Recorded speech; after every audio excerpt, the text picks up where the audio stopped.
aqui é o professor Tirão Borba. Peço já, inscreva-se no canal, dê o seu like e compartilhe o conhecimento do balanço crítico. Vamos à nossa aula para os alunos do primeiro ano de ensino médio com o conteúdo de Sociologia sobre cultura e identidade. Vamos à nossa aula sobre cultura e identidade.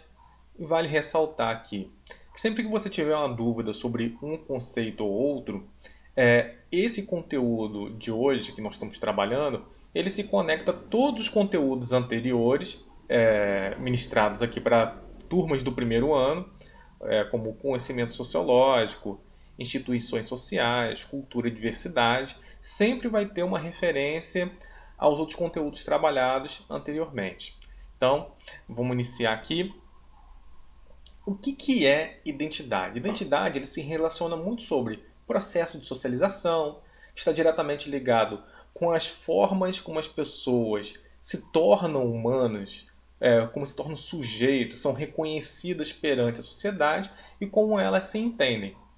A sociedade, como a gente falou lá com Durkheim, ela é o quê? É anterior aos indivíduos, ela já está lá constituída quando você se insere no mundo social. Mas você não se insere de qualquer maneira, você se insere em espaços onde você é reconhecido não só por você mesmo, mas pelos outros. Você pertence a alguma família, você transita em alguma instituição social, como uma escola, então você é visto e reconhecido como estudante daquela escola ou daquele trabalho onde você realiza e presta serviços. Então, as instituições elas também promovem essa identificação de você com algum lugar. E o trabalho, a renda que você tem, também vai levar você a ter um certo relacionamento com um determinado segmento de pessoas. Então, a identidade faz parte do processo de socialização, pertence às instituições sociais e é um grande campo de estudo para a sociologia. Então, a definição que a gente colocou aqui: o indivíduo participando da vida social no seu lugar de pertencimento dentro da sociedade. Quer dizer o seguinte, essa aí é uma definição extremamente geral que agora a gente vai aprofundando como acontecem esses processos de identificação dentro da sociedade, como que a sociologia e até mesmo a antropologia, que a gente está falando sobre cultura, ela se relaciona com esse tema.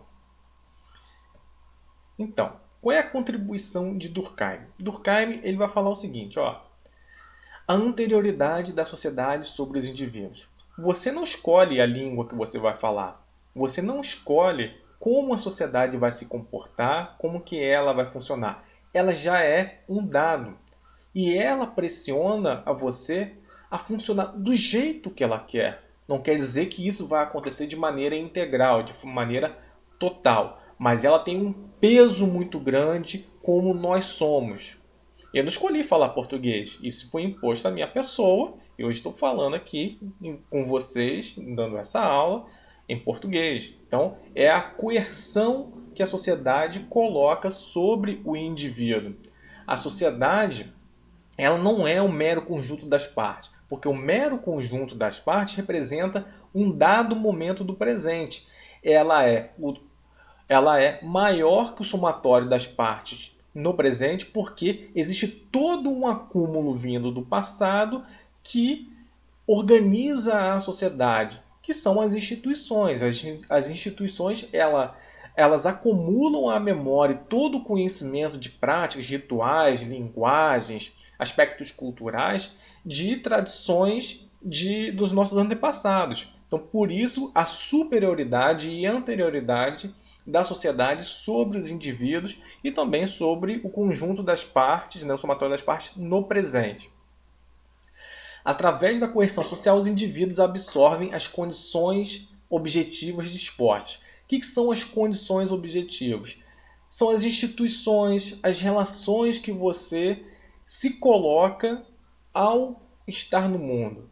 Exemplo, se você está no Brasil, existem condições objetivas. É um país predominantemente cristão, seja lá qual a religião cristã que for, a língua mãe é o português. Existem algumas tradições culturais como o apreço ao futebol ou qualquer outro tipo de esporte, ir à praia, um povo receptivo. Então, tudo isso nos identifica como brasileiros. Essas são as nossas condições objetivas.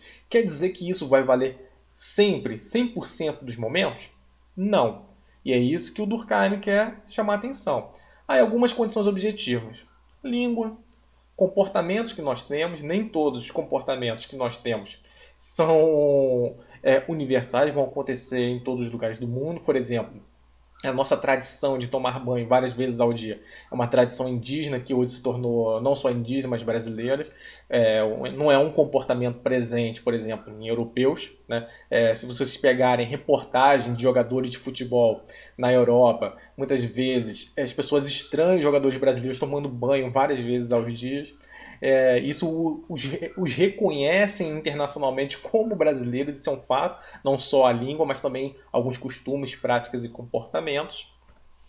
Rituais que nós temos, como que horas nós almoçamos, o que nós comemos, como que nós devemos nos portar às outras pessoas, essa questão do brasileiro de tocar a outra pessoa num relacionamento é uma coisa muito mais intimista que, por exemplo, o europeu ou o americano tem, que é uma coisa mais reservada, mais distante. Então tudo isso faz que a nossa identidade seja reconhecidamente como um brasileiro.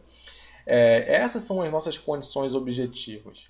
Avançando aqui na discussão, dentro da teoria sobre a identidade, vamos tratar aqui do sociólogo francês chamado Pierre Bourdieu.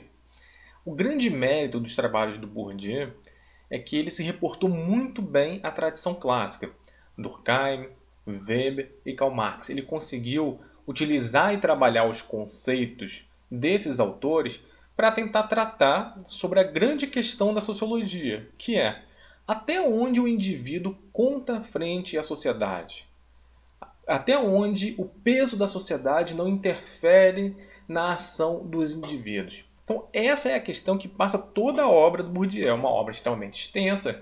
Ele trata sobre questões educacionais, as instituições de uma maneira mais geral. E o que ele fala?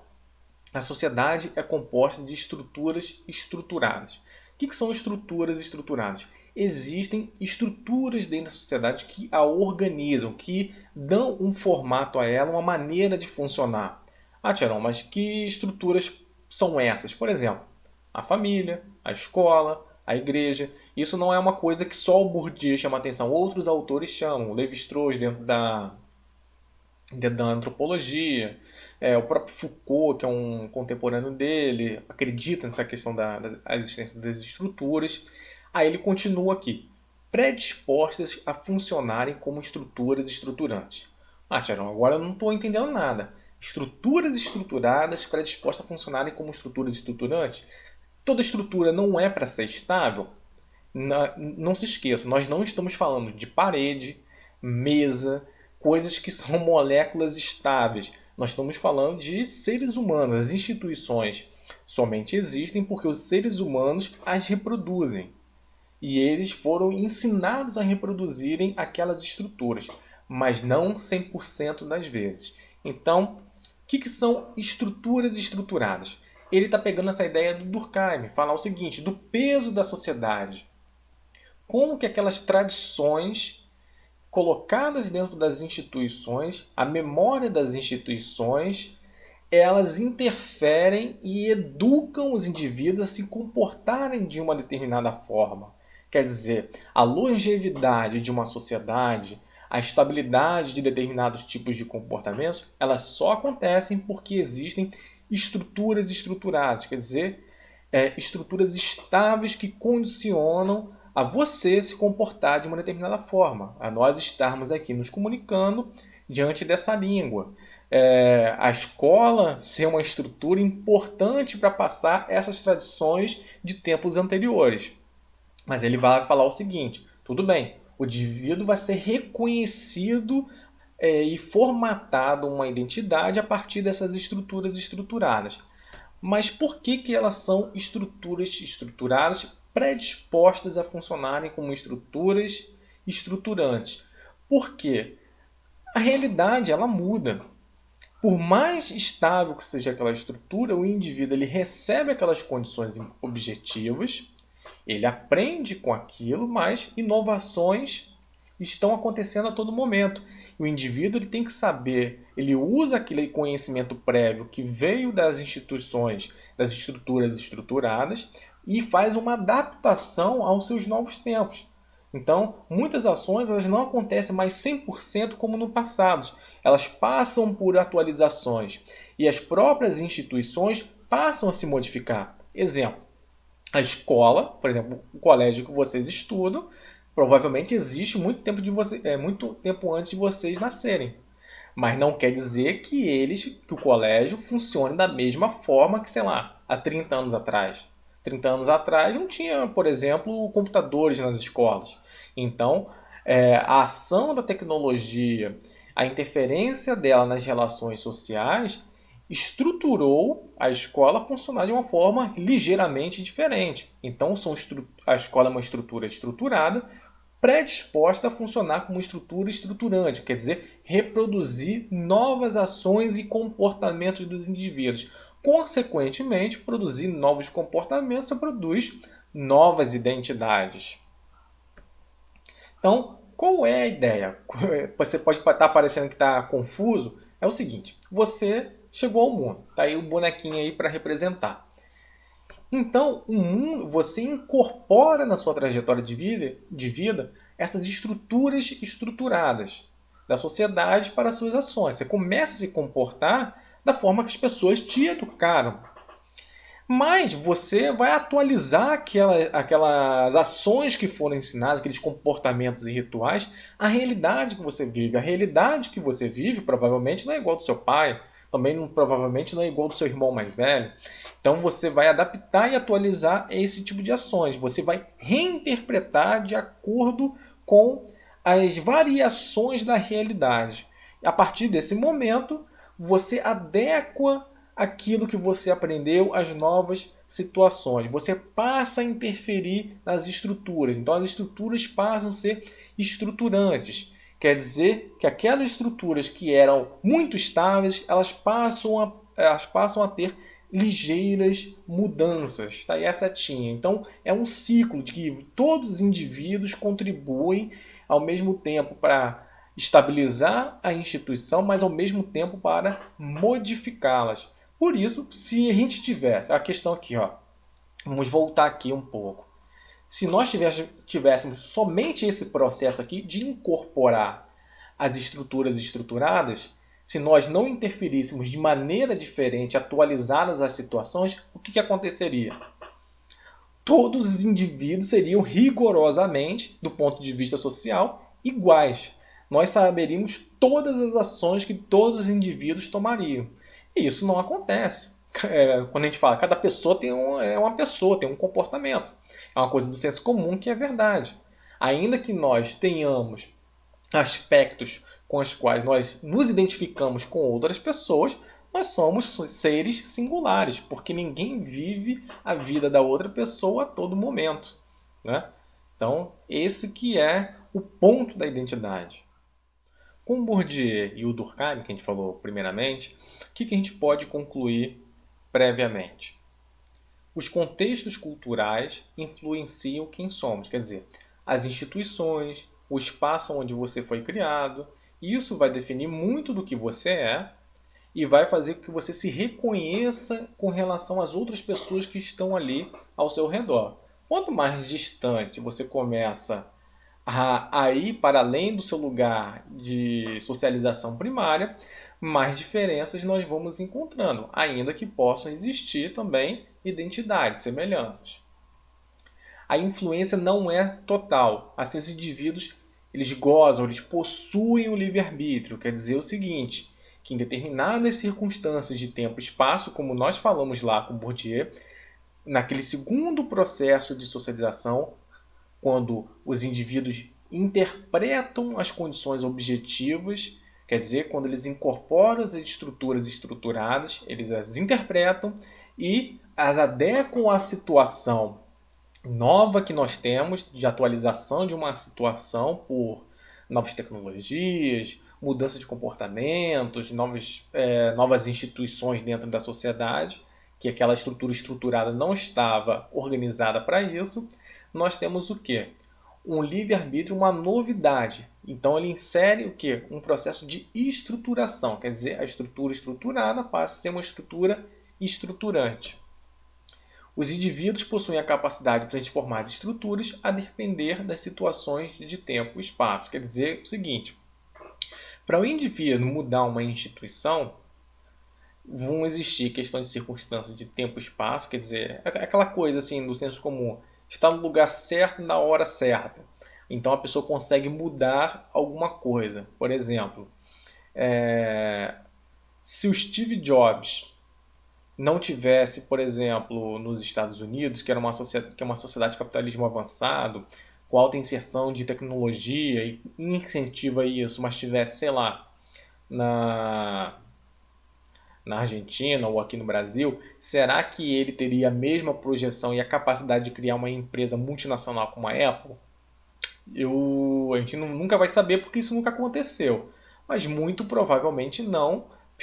Na década de 80, o Brasil passava por um processo de não investimento na área industrial e tecnológica que possivelmente não teria capacidade de criar aqueles primeiros microcomputadores, criar a empresa Apple. O Brasil era precariamente organizado tecnologicamente no momento que Steve Jobs começa a trabalhar nos Estados Unidos com isso. Então, é isso que esse terceiro ponto quer falar, que os indivíduos contam em determinadas circunstâncias de tempo e espaço e das suas capacidades individuais. Cada um tem seu talento, cada um lê o mundo de uma maneira diferente, por mais que ele tenha incorporado as estruturas objetivas. E vai usar as estruturas objetivas, nessas condições objetivas, de uma maneira diferenciada. Então aqui, lembrando, a cultura é um sistema de relações. A sociedade é anterior aos indivíduos. Então, isso a gente captou até agora, né? Não só nessa aula de identidade, mas nas outras aulas também, desde o início do ano, do conhecimento sociológico. Aí a gente pode pensar, quais as consequências disso para pensarmos a identidade? Quanto mais coerente o sistema de relações, quanto mais coerente o contexto, as instituições, as condições objetivas, mais estável é a sociedade ou grupo. Basta pensar, uma questão nacional. Países que são relativamente homogêneos, eles tendem a ter menos conflitos, eles tendem a ter menos disputas, mais estabilidade. Por exemplo, países que são multiétnicos, que têm muitos povos, a tendência a uma instabilidade, conflitos, é muito grande.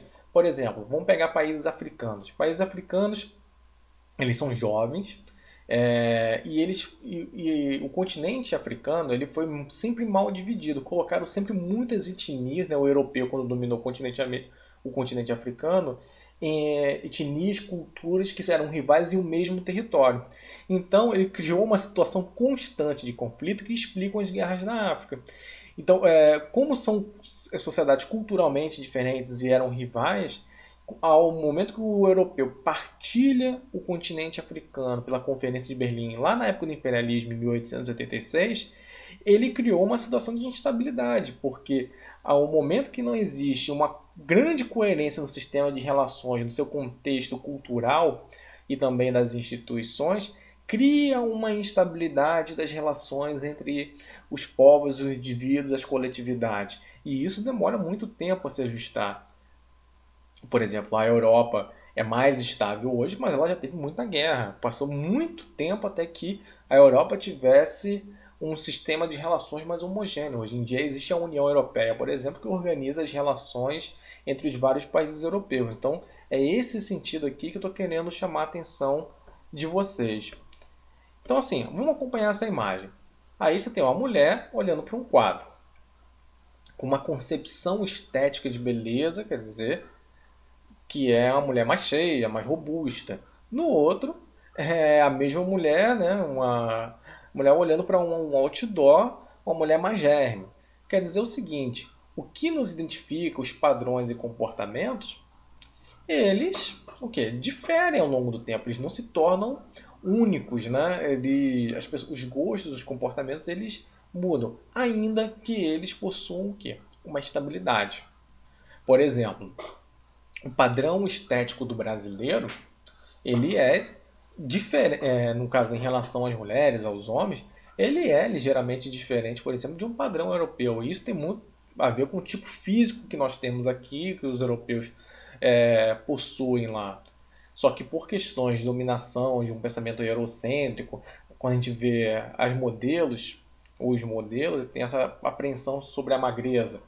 Aqui no Brasil, a gente tem a valorização da estética mais robusta, né, com um corpo mais estético, no sentido mais músculos, a mulher com mais bunda, o homem mais forte, cor de pele mais morena, enfim. Estou falando de uma maneira geral, tá, gente? Eu não estou fazendo apologia do que é melhor ou pior. Não, mas só mostrando a título de comparação. Então, o Stuart Hall, para tentar perceber essas mudanças ao longo do tempo, ele percebeu algumas teorias que foram trabalhando as identidades. Então ele fala o seguinte: a primeira grande teoria de pensar a identidade foi o sujeito do iluminismo. O iluminismo é um movimento intelectual lá do século XVIII. Eles acreditavam num ser humano universal, que o ser humano ele era um sujeito integral, racional por natureza, centrado, que não tinha muitas identidades. E isso muito pela questão do século XVIII. O tempo no século XVIII passava assim mais devagar. Você não tinha uma inserção da indústria, o desenvolvimento do capitalismo. Então, os pensadores daquela época percebiam dessa maneira. Já no século XIX, nós temos a percepção, a abordagem do sujeito sociológico, que o sujeito ele se forma pela introjeção de símbolos, como o Durkheim falou. Então essa é uma tradição que reporta muito ao Durkheim. E do sujeito pós-moderno. O sujeito pós-moderno seria o quê? Ele não, vamos dizer o seguinte, não é uma abordagem que nega a anterior do sujeito sociológico, mas ela incorpora e percebe como o mundo hoje, principalmente a partir da segunda metade do século XX, como as identidades estão se construindo.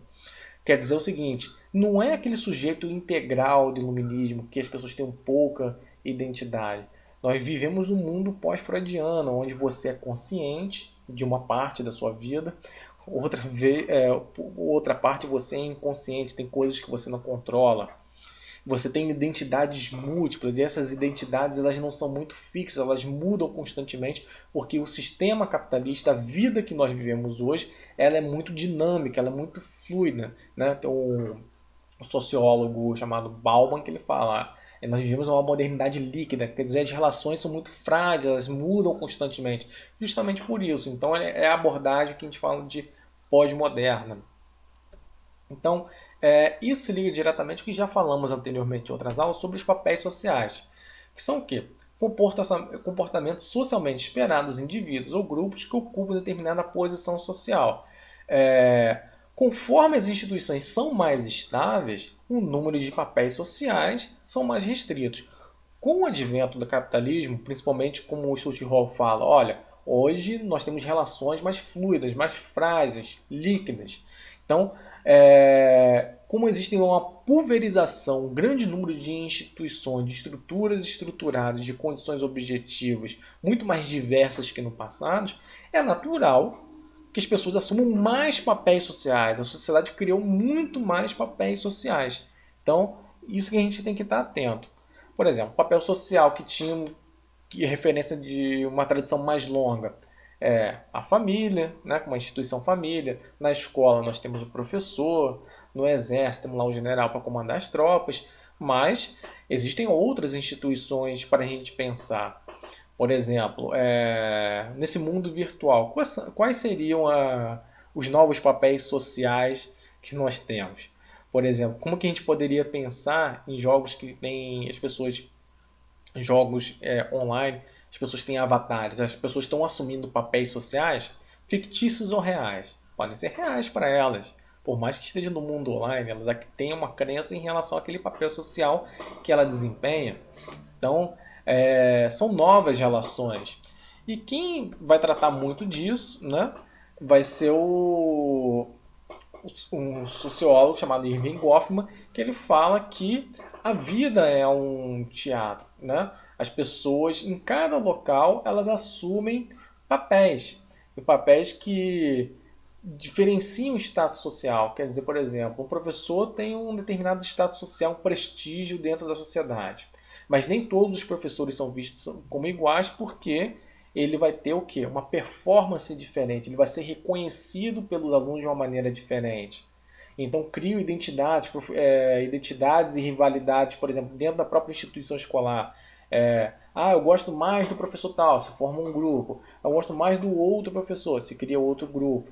Ou então, entre profissões diferentes, usualmente a gente dá uma importância maior a advogados e médicos do que professores. Então, status social diferente, são identidades diferentes também por questões de trabalho, reconhecimento social muito por via da remuneração. Então é um fenômeno que a gente deve ser visto. E o Goffman vai colocar, não, a performance, o desempenho fará, representa muito do que ele vai ser, mas ele nunca é 100% aquele papel social. Ele é professor, mas também é pai de família, ou esposa, é filho de alguém. Então, são outras questões que têm a ver com a identidade. Você assume várias identidades e representa papéis ao longo do seu dia a dia. Você muda constantemente. Então, são todas teorias que estão todas linkadas. Não é nenhuma contradizendo a outra, mas muito chamando a atenção de determinados aspectos da sociedade, como que a gente pode perceber o funcionamento da sociedade, e isso é importante para a gente entender, principalmente as instituições, que nós vivemos cercados de instituições. Tá aí a bibliografia. Qualquer dúvida, comente aqui embaixo ou entre em contato comigo. Um abraço, até a próxima!